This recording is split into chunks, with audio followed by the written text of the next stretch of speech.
ยะถาวะริวะหาปูรา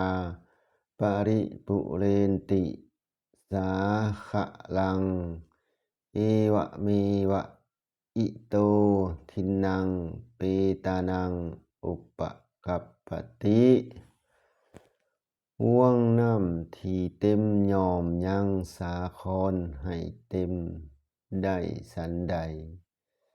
ทานที่ให้แต่โลกนี้ยอมสำเร็จประโยชน์แก่ผู้ละไปแล้วสันนั้นปริมาณน้ำในแม่น้ำสาครทั้งหลายแม้นจะบ่สามารถเทียบเท่าปริมาณน้ำในทะเลอันกว้างใหญ่ไพศาลได้ก็จริงอยู่ แต่หากน้ำในแม่น้ำสาครแต่ละสายไหลบ่าลงสู่ทะเลอย่างต่อเนื่องน้ำเหล่านั้นย่อมสามารถเฮ็ดให้ทะเลเต็มถึงขอบฝั่งได้ทานที่บุคคลให้แต่โลกนี้และอุทิศให้ผู้ที่ล่วงลับไปแล้วก็เช่นเดียวกันบ่ว่าหลายหรือน้อยย่อมสำเร็จประโยชน์แก่ผู้ล่วงลับไปแล้วเหล่านั้นได้อย่างแน่นอนการที่บุคคลผู้ยังมีชีวิตอยู่ทำบุญกุศลใดๆก็ตามแล้วอุทิศบุญกุศลนั้นให้แก่ญาติพี่น้องที่ล่วงลับไปแล้วหากญาติพี่น้องที่ล่วงลับไปแล้วเหล่านั้นอยู่ในฐานะที่สามารถ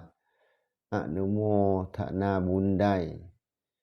เมื่อเขาเหล่านั้นอนุโมทนาบุญนั้นย่อมสำเร็จแก่ญาติเหล่านั้นอย่างแน่นอนเมื่อบุคคลผู้เป็นญาติที่ยังมีชีวิตอยู่ทำบุญเรื่อยๆและอุทิศส่วนบุญให้แก่ญาติผู้ล่วงลับเรื่อยๆญาติเหล่านั้นได้อนุโมทนาบุญเรื่อยๆบุญเหล่านั้นย่อมรวมกันเป็นบุญใหญ่อำนวยประโยชน์ให้ญาติผู้ล่วงลับเหล่านั้นพ้นจากทุกข์ประสบสุขในสัปปลาภพได้เปรียบเหมือนฝนที่ตกลงมาทีละน้อยแต่ตกเรื่อยๆย่อมเฮ็ดแม่น้ำสาครให้เต็มได้และน้ำที่ไหลจากแม่น้ำสาครลงสู่ทะเลอย่างต่อเนื่องย่อมสามารถเฮ็ดให้ทะเลเต็มด้วยน้ำมหาศาลได้ฉันนั้น